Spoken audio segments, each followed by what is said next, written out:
"Get off the floor.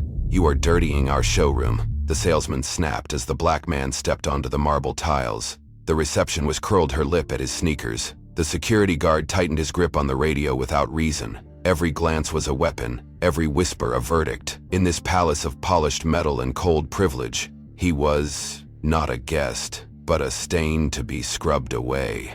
They laughed when he admired the Rolls-Royce. They shoved him aside when real money walked through the door, because to them, a black man in simple clothes could only be a joke, a nuisance, a nobody. But what they did not see, blinded by their own arrogance, was the storm gathering in silence, because sometimes the man you dismiss is the very man who owns the ground you stand on. Stay close, because the moment the truth breaks loose, every smug smile will shatter. Before we dive deeper, if you believe no one should be judged by their color or their shoes like this video, subscribe for more stories that hit where it hurts. And tell me in the comments where you are watching from and which moment made your heart clench the most. I want to hear your story too. The showroom floor shimmered under the midday sun, its marble tiles gleaming with an almost blinding arrogance. Every corner of the space screamed of luxury, from the velvet ropes to the carefully spotlighted supercars lined like trophies. Terrence Mitchell paused for a second at the entrance, brushing a speck of dust from his sleeve, before stepping inside. He wore a simple navy polo shirt, dark jeans, and a pair of well-worn sneakers that had clearly seen better days. His expression was calm, almost unreadable, as he crossed the threshold into the cavern of opulence. Amanda, the front desk receptionist, barely lifted her head. Her gaze flicked from the pristine reflection of a new Ferrari to Terrence's shoes. A tight smirk played at the edge of her lips as she gestured lazily towards the far end of the room, a silent instruction that said without words, "You stay in." Terrence caught the subletti but said nothing. His eyes wandered thoughtfully across the showroom, taking in every detail, not with awe, but with a sense of measured calculation. Amanda's smirk deepened as she watched him move past the Bentleys and Rolls-Royces without a salesman in sight, bothering to approach. Across the room, Frank Donovan, the floor manager, nudged one of his colleagues with an elbow. Frank wore an immaculate three-piece suit and an expression of practiced superiority. He followed Terrence's movements for a moment, then leaned back against a gleaming black Aston Martin, whispering just loud enough for others to hear that the homeless shelter must be missing someone today. The comment drew a few stifled laughs from the other sales staff, all of whom returned to their computers or polishing duties without offering assistance. Terrence stopped in front of a Lamborghini Urus, examining the sharp lines and matte finish. Frank made no move to greet him. Instead, he pulled out his phone, tapping out a message with a smirk that suggested amusement at his own cruelty. Terrence, feeling the weight of the stairs and the chill in the air, simply nodded to himself and moved on. He approached the reception desk, standing a polite distance away. Amanda looked up at him like he was an interruption she barely tolerated. "Can I help you?" "I'd like to learn more about some of your models," Terrence said simply, his tone even, respectful. Amanda's eyes flickered down to his shoes again. "We have brochures," she said without offering one. "They're by the door." Terrence held her gaze for a heartbeat longer than was comfortable. "Thank you," he said, before turning towards the exit, where a stack of glossy pamphlets leaned against the wall. Behind him, Frank muttered something under his breath about window shoppers wasting valuable time. Terrence picked up a brochure, flipping through the pages absently. Each photograph of glossy, powerful machines seemed to shine brighter than the last, a stark contrast to the growing darkness he felt pressing down inside the showroom. He set the brochure down and turned back toward the vehicles, this time heading for the Rolls-Royce section. The cars sat there like kings on display, untouched, pristine. As he reached out to admire the spirit of ecstasy ornament atop the hood of a Phantom, a sharp voice rang out, "Sir, please do not touch the vehicles." It was Amanda again, striding towards him with a clipboard clutched tightly against her chest. Frank followed behind her, hands in his pockets, a thinly veiled sneer on his face. "These vehicles require pre-approval before interaction," she added, her tone patronizing. Her eyes, Terrence withdrew his hand without argument, offering a small nod. He looked around the vast space again, noting how other customers, particularly those dressed in designer clothing, wandered freely, touching, sitting inside cars, chatting amiably with salespeople who practically fawned over them. There was no mistaking the pattern here. Amanda stepped closer, lowering her voice so that it was barely a whisper. "We prefer serious buyers," she said, her words slicing the air between them. Frank chuckled behind her, crossing his arms over his chest. Terrence turned toward them fully now, his hands relaxed at his sides. There was no anger in his expression, only a kind of quiet sadness, as if he had seen this play out many times before. "Thank you for letting me know," he said calmly. There was a quiet resolve in his movements now, measured and unhurried, as if every slight he had just endured was being carefully catalogued in his mind. As soon as he re-entered the cool, marble-floored showroom, he felt the shift in atmosphere. Kyle, the tall security guard stationed near the entrance, straightened his stance and immediately began tailing him at a discuring, but unmistakable distance. Every few steps Terrence took, Kyle mirrored them, his walkie-talkie in hand, pretending to check some imaginary alert. Terrence glanced back once, noting the shadow that now trailed him wherever he moved. It was not subtle. The message was clear. "You are not welcome here."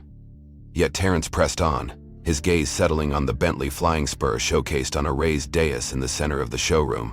Its shimmering pearl-white body reflected the overhead lights, like a rolling sculpture of wealth and prestige. He made his way toward it, ignoring Kyle's presence behind him, and came to a halt a few feet from the car, admiring the delicate craftsmanship of its design. A soft cough sounded nearby. Frank Donovan had detached himself from the Aston Martin and now leaned casually against a velvet rope divider. Looking Terrence over with thinly veiled disdain, he said, "That model starts at $250,000, sir, and that's before customizations." His voice carried the unmistakable undertone of mockery. Terrence, keeping his voice calm, responded, "I would like to hear more about the available configurations if you have time." Frank raised an eyebrow, feigning surprise. Then he gave a small chuckle and gestured, not toward the Bentley, but toward a line of much older second-hand vehicles parked along the far wall of the showroom. "You might find something more practical in that section," he said, his smile sharp and dismissive. Kyle shifted slightly closer behind Terrence, as if expecting trouble. Terrence paused, letting the insult hang in the air between them. He looked toward the gleaming flying spur, then back at the scratched and dull Hondas and Toyotas relegated to the far corner. The insinuation could not have been clearer. "Know your place." He nodded once, a slow, deliberate movement, before speaking again. "Thank you for your recommendation. I still would like to learn about the Bentley." Frank's smile tightened, the faux politeness peeling away to reveal annoyance. He sighed heavily as though indulging a stubborn child, and waved a hand toward one of the junior salesmen. "Greg, help this gentleman with whatever he needs," he said, loud enough for everyone nearby to hear, ensuring the word gentleman dripped with sarcasm. The young salesman, Greg, approached reluctantly, glancing nervously between Terrence and Frank as if uncertain how much effort he was expected to make. Terrence turned his attention to Greg, ignoring the undercurrents swirling around him, and began asking detailed, intelligent questions about engine specifications, interior options, and custom features. Greg stumbled through the answers, clearly unprepared for the level of knowledge Terrence displayed. Meanwhile, Frank and Amanda exchanged glances from across the room, their smirks growing as they watched the scene unfold. Kyle continued to hover nearby, arms crossed, walkie-talkie clutched tightly, ready to step in at the slightest provocation.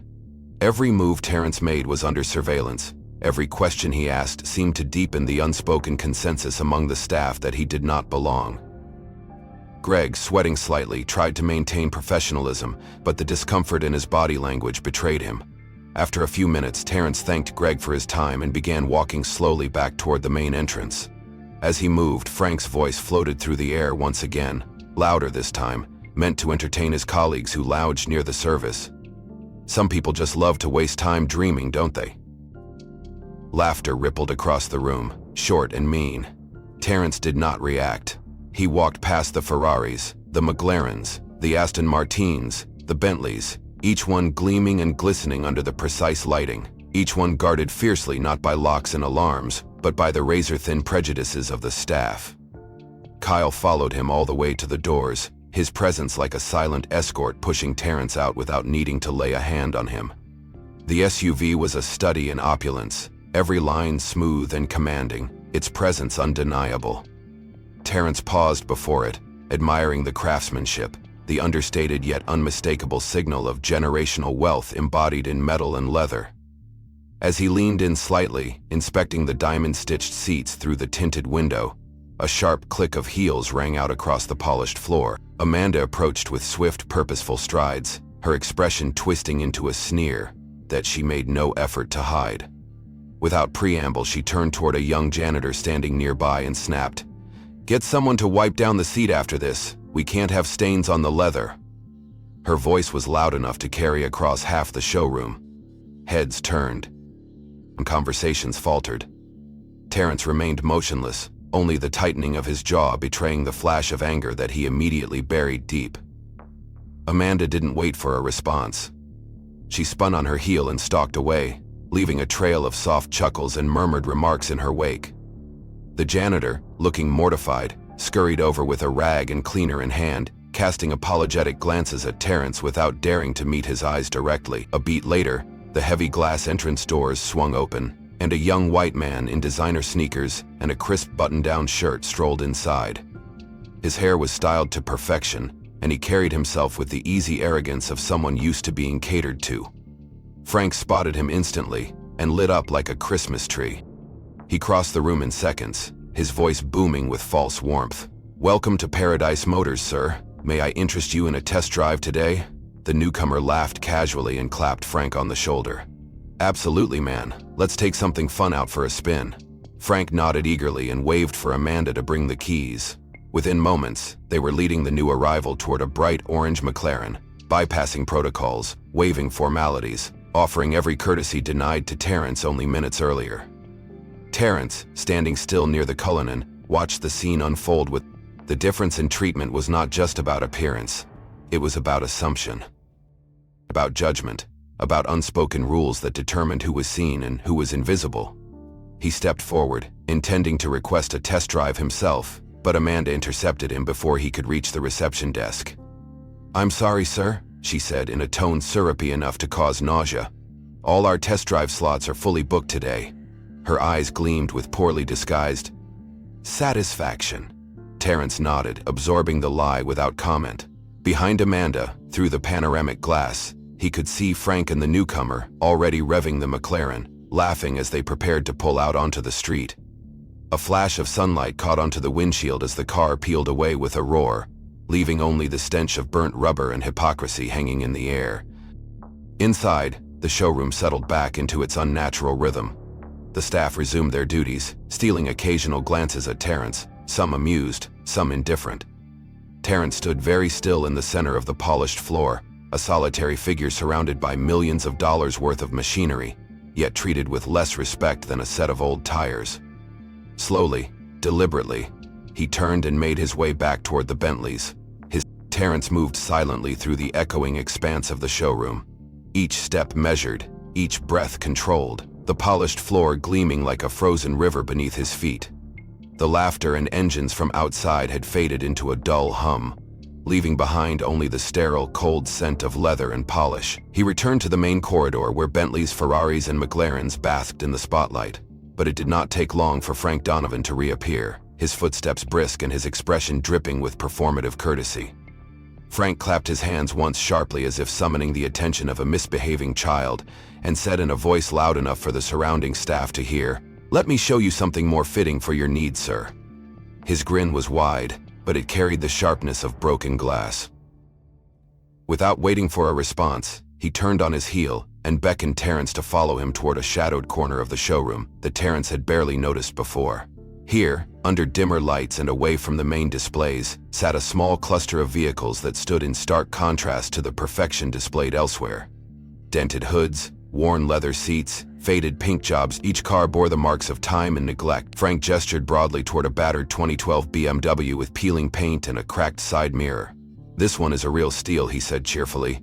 "Great financing options, too." Terrence looked at the vehicle, then at Frank, then back again, reading the unspoken message with crystal clarity. His face remained an unreadable mask. He clasped his hands loosely behind his back and said evenly, "I had my eye on the Rolls-Royce Cullinan earlier. Is it available for purchase today?" Frank's smile thinned into a tight line, the mask slipping slightly. "Ah, yes, the Cullinan," he said slowly, as if savoring the absurdity of the question. "That model requires a substantial deposit up front," he added, emphasizing the word substantial with a slight sneer. Terrence inclined his head slightly, unfazed. "And what methods of payment do you accept?" he asked, his voice neutral. Frank crossed his arms and leaned back against the battered BMW, pretending to consider the question. "We accept certified cashier's checks, direct wire transfers, and of course, financing. But only for qualified buyers," he said, stressing the last phrase. Terrence nodded once, an acknowledgement without agreement. "And if I wish to purchase outright today," he continued, "would that be possible?" Frank let out a short, humorless laugh, shaking his head slightly. "Well, sir, these vehicles tend to attract, let's say, a different kind of clientele.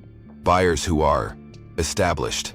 He let the word hang between them like a noose. Terrence caught the subtle emphasis, the unspoken suggestion that someone like him could not possibly belong among those ranks. He glanced once more at the dusty cars around him, vehicles that barely belonged in the same building as the luxury models displayed elsewhere.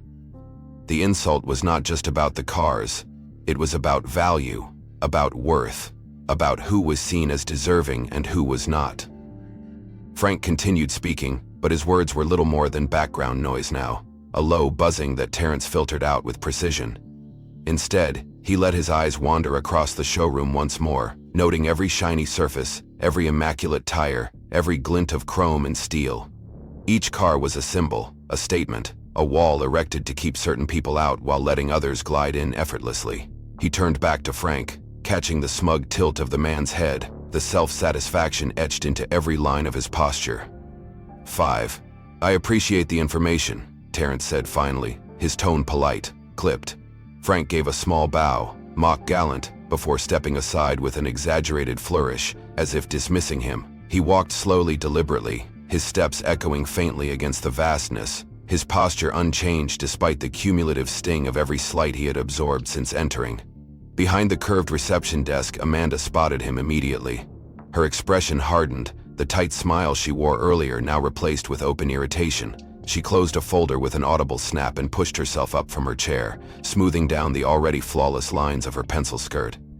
Without hesitation, she crossed the distance between them, her heels clicking sharply against the floor. As she approached, her eyes raked over Terrence with naked disdain. "Sir," she said, her voice brittle and loud enough for the ear to sales associates to hear, "if you are not here for a legitimate purchase, I must ask you to leave." She folded her arms, planting herself firmly between Terrence and the showroom's inner sanctum, the way a security gate bars entrance to those deemed unworthy. Terrence remained still, his face unreadable. But his silence only seemed to embolden her. Amanda continued, raising her voice slightly. "It's important that we maintain a professional environment for our serious clients." Her words dripped with implication, every syllabical nebula. A hush rippled through the space. The nearby salespeople pretended to busy themselves with papers and displays, but their eyes flicked repeatedly toward the confrontation, hungry for spectacle. Terrence met Amanda's gaze steadily for a long moment, then turned his head slightly as another figure approached from the side. Frank Donovan, ever eager to capitalize on any opportunity to reinforce the unspoken hierarchy, strolled forward, hands clasped casually behind his back. He stopped a few feet away, surveying Terrence with the leisurely disdain one might reserve for a stray dog that had wandered into a five-star restaurant. Raising his voice so that every ear in the showroom could catch his words, Frank said, "Our showroom caters to individuals with certain expectations of style and sophistication." He smiled thinly.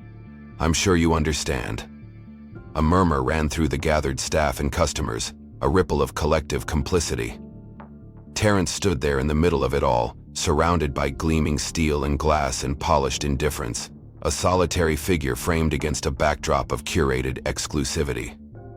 Amanda shifted her weight, clearly expecting Terrence to mumble an apology, lower his head, and shuffle toward the door. Frank waited too, his smirk widening slightly, confident he had once again upheld the sacred barrier between them and those deemed unfit. But Terrence did not move. He did not stammer or shrink. Instead, he lifted his head slightly, a subtle but unmistakable act of defiance, and swept his gaze slowly around the room, taking in every face, every smirk, every averted gaze. For a moment, no one spoke. The quiet hummed between them, taut and uncomfortable. Then, Amanda stepped closer, invading Terrence's personal space, and said in a voice thick with irritation, "Sir, please do not make this harder than it needs to be. We reserve the right to refuse service to anyone who does not meet our standards." There it was. The unvarnished truth delivered without pretense, just raw, naked rejection. Terrence inhaled slowly through his nose, steadying the fire rising in his chest. He said nothing, gave no sign that their words had landed, no flicker of rage or humiliation for them to savor. Instead, he allowed a small, almost imperceptible smile to touch the corner of his mouth. A silent acknowledgement of everything they had just revealed about themselves. Frank misread the smile, interpreting it as submission, and turned to the gathering onlookers with a performative shrug. "Some people just don't get it," he said, eliciting a few weak chuckles from the nearest salesman. Terrence took one final look around the showroom, memorizing every detail, every polished wheel and sneering face. He adjusted the cuffs of his shirt with slow, deliberate movements, the only sound the whisper of fabric against skin. Without a word, he turned and walked toward the entrance, each step measured, unhurried, his back straight, his pride intact.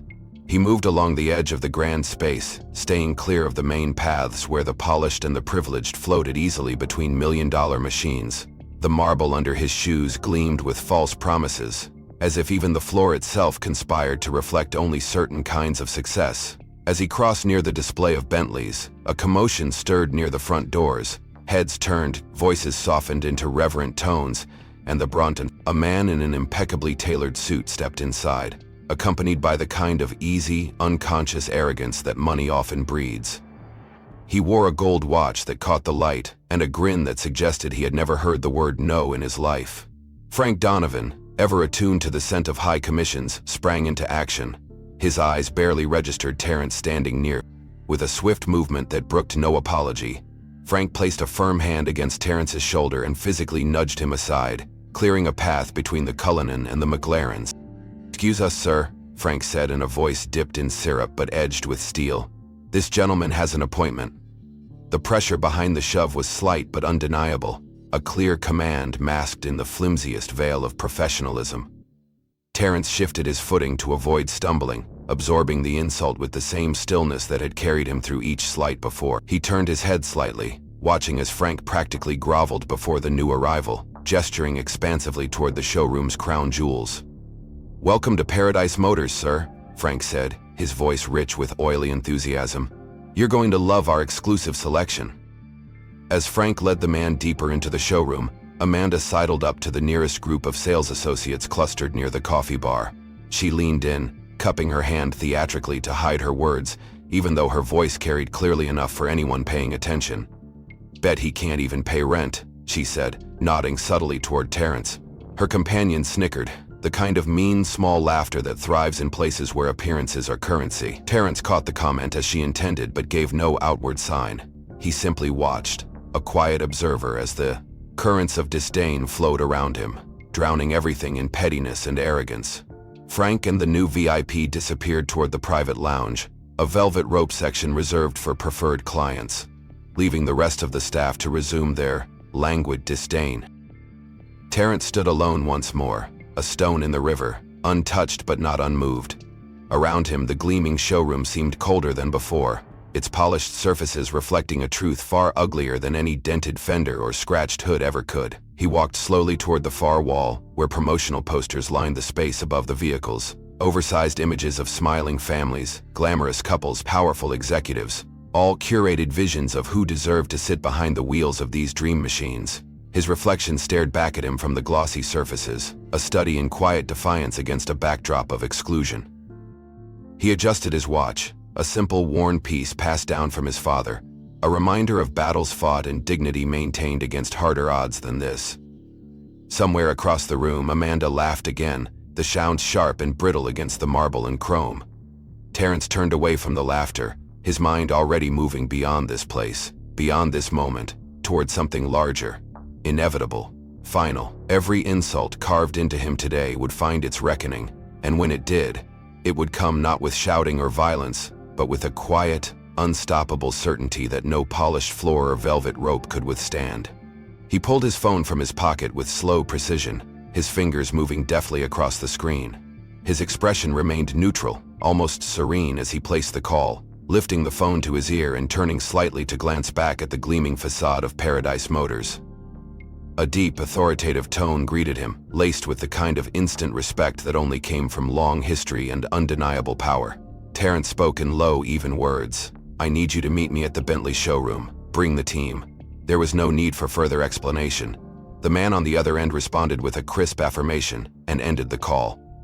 Pocketing his phone, Terrence adjusted the cuffs of his shirt, smoothing the fabric with deliberate care. Around him, the city hummed with the low, restless energy of late afternoon, the sounds of traffic and distant construction blending into a muted backdrop. He stood calmly at the curb, unmoving, while inside the showroom, Frank and Amanda continued their charade, oblivious to the shift in the air. Minutes passed, each second stretching taut like a string about to snap. Venturing convertibles, a black shape appeared, sleek and commanding even amid the swirl of ordinary vehicles. A Mercedes Maybach approached with the slow, inevitable momentum of something that did not need to hurry for anyone. The car pulled up directly in front of the showroom entrance, its polished body gleaming under the punishing sun, its tinted windows offering no glimpse inside. The valet, who had barely glanced at Terrence earlier, now scrambled from his post, wide-eyed and fumbling to open the door. From the rear of the Maybach, a man in a perfectly tailored, dark suit stepped out, his movements crisp and precise. He surveyed the area with a practiced eye before nodding once toward Terran. Another door opened, and a second figure emerged, equally sharp in appearance, carrying a slim leather portfolio tucked under one arm. The two men flanked Terrence without a word, their posture unmistakable. Deference, respect, protection. Inside the showroom, heads began to turn, curiosity rippling through the staff like a sudden cold draft. Amanda peered out the window, her mouth tightening into a confused frown. Frank, deep in animated conversation with the VIP client, caught sight of the scene unfolding outside and paused mid-sentence, his words faltering. Terrence did not immediately move. He stood at the curb a moment longer, allowing the presence of the Maybach and the suited men to settle over the showroom like a gathering storm. Then, with unhurried grace, he stepped forward, the two men falling into place behind him. The valet hovered nervously, unsure whether to speak, but Terrence offered only a slight nod as he passed, a silent dismissal that brooked no argument. He crossed the threshold into the showroom once more, this time not as an unwanted intruder, but as an unignorable force. The atmosphere inside shifted palpably, an invisible current running through the marble floors and polished steel frames.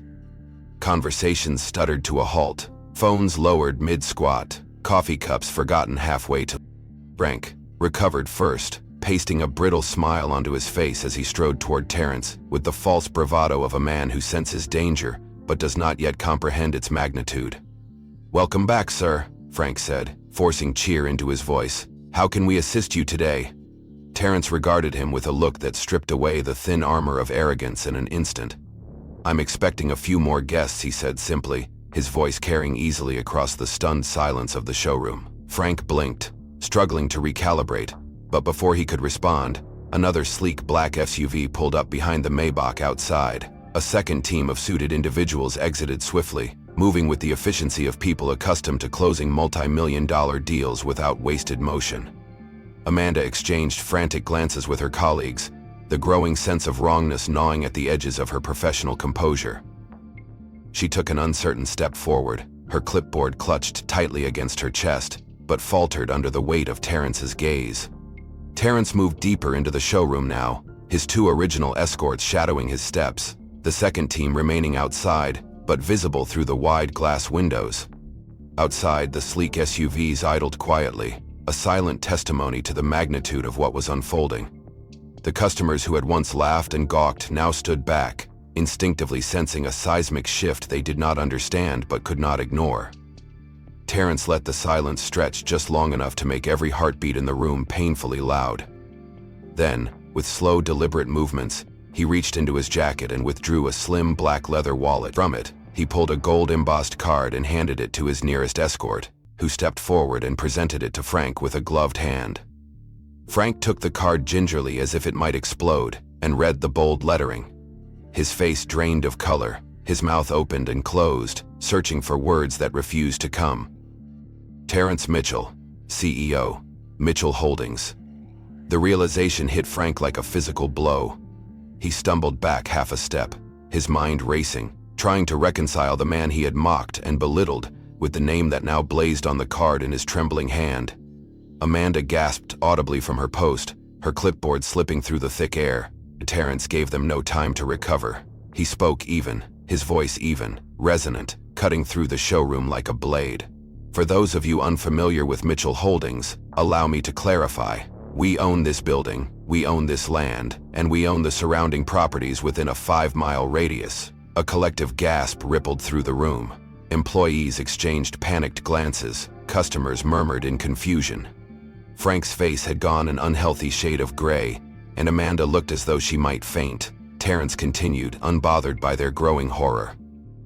I have come today not as a customer, but as your landlord, and I am here to inform you that your lease will not be renewed. You have 30 days to vacate the premises. A stunned silence followed his words, broken only by the distant thrum of the Maybach's engine outside. Frank finally found his voice, though it was thin and desperate. Sir, there must be some mistake. We can work this out. Terrence turned his gaze on Frank, pinning him in place with a look so cold, so merciless, that Frank visibly withered under it. I am not here to negotiate, Terrence said, his voice low and absolute. Your behavior today confirmed everything I needed to see. His words hung in the air, heavy and irrefutable. Amanda took an unsteady step forward, her face crumpling into a mask of frantic pleading. Sir, please. We were just following protocols, she said, her voice cracking. Terrence did not even spare her a glance. He addressed the room at large, speaking now with the full authority of a man who held the fate of everyone present in his hands. Disrespect is not a protocol. Dishonesty is not a business strategy. He let the words land, sharp and unavoidable. From the corner of his eye, he saw several customers edging toward the exit, uncomfortable witnesses to a reckoning they had not anticipated. Terrence turned back to Frank, who stood trembling, the gold card still clutched in his sweaty hand. You have 30 days, Terrence repeated quietly. After that, Mitchell Holdings will repurpose this property for more worthy tenants. He took a final, slow look around the once pristine showroom, the cold gleam of the luxury cars now dulled by the ugliness exposed within these walls. Then he turned on his heel, his escorts moving in flawless sync with him. Frank stood paralyzed in the center of the floor, still clutching the business card like a drowning man clinging to a piece of driftwood. Amanda remained frozen behind the reception desk, her face pale and stricken, while Kyle, the security guard, shifted uncomfortably by the entrance, casting furtive glances at the others as if seeking some unspoken direction that would never come. It was Amanda who broke first. She rushed forward, her heels clattering against the marble, her hands outstretched in a desperate plea. Sir, please, she cried, but Terrence was already gone, swallowed by the bright sun and the waiting convoy outside. Frank stumbled after her, his voice cracking as he called out, Mrs. Mitchell, we can make this right. Just give us another chance. The words fell flat against the thick silence, unheard and unanswered. Kyle hovered awkwardly by the door, looking between the retreating figures and the stunned customers, who now began to trickle cautiously toward the exits, eager to distance themselves from the impending disaster. Within minutes, the showroom was half empty, a ghost of its former self, the sheen of luxury stripped away to reveal nothing but desperation and fear. Frank turned back toward the staff, his face slick with sweat, his eyes wild. He barked frantic orders to Amanda and the others, ordering them to prepare damage control, to salvage whatever reputation they could. Amanda nodded numbly, already pulling out her phone, her fingers trembling as she dialed corporate headquarters. Kyle retreated to a corner, his walkie-talkie forgotten in his hand, but the rot had already set in. News spread faster than wildfire in a town like this, and within hours, whispers of the confrontation began to circulate. First on local business forums, then on community social media pages, then onto the larger news outlets hungry for scandal. Headlines screamed from every digital billboard and notification alert. Prominent luxury dealership accused of racial discrimination against property magnate. Billionaire CEO cancels lease, showroom faces eviction. Frank watched in horror as the first television crew arrived, cameras and microphones descending like vultures scenting blood. He tried to gather the staff, tried to craft a statement, but their faces were mirrors of his own panic, their loyalty crumbling alongside their future paychecks. Amanda attempted to intercept the reporters, her voice shaky as she stammered something about misunderstandings and miscommunications, but the reporters pushed past her, hungry for the juicier story. One reporter thrust a microphone toward Frank and asked bluntly, "Is it true your staff refused service based on appearance?" Frank stammered, sweat dripping down his temples. No comment. No comment. His words only fueled the fire. That evening, the footage played on every local news channel. Clips of Frank and Amanda avoiding questions, shots of Terrence stepping calmly into the waiting Maybach, the stunned expressions of the showroom staff. The expressions was swift and brutal. Negative reviews flooded the dealership's online profiles, calls for boycotts filled the comment sections, and local community leaders issued statements condemning the behavior. Within 24 hours, Paradise Motors' parent company released a statement announcing that the dealership's operations would be suspended pending an internal investigation. Frank was summoned to an emergency meeting where he was informed that he would be terminated effective immediately. Amanda received a similar call. Her pleas for reconsideration met with cold silence. Bile, though technically a contractor, found himself blacklisted from security work across the city, his association with the scandal deemed too toxic to ignore.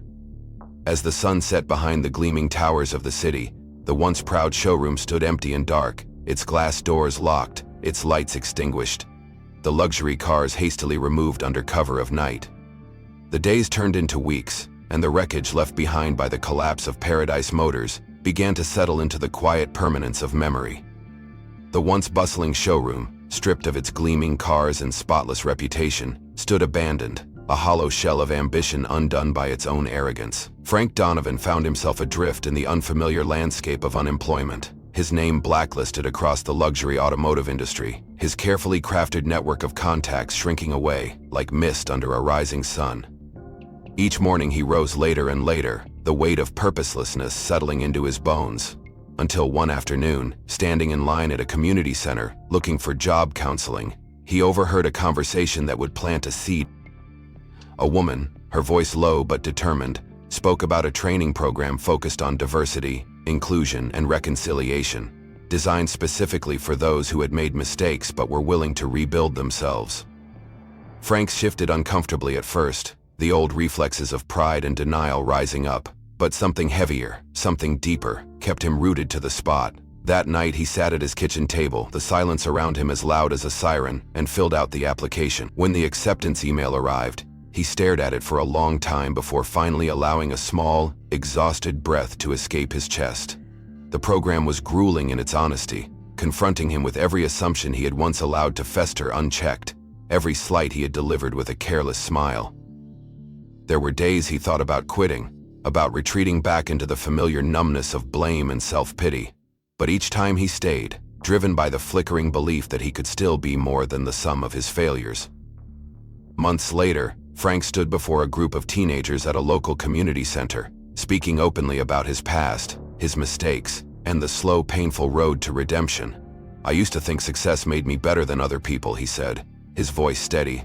"But now I know the only thing that matters is how you treat those who cannot give you anything in return." His words hung in the air, heavy with the kind of truth that could only be earned through suffering. Meanwhile, Amanda found herself grappling with her own collapse. After being fired and publicly humiliated, she drifted aimlessly for a time, bouncing between short-term gigs that paid little and demanded less. The flashy world she once adored seemed to turn its back on her, and the friends she had cultivated with smiles and shallow compliments disappeared one by one.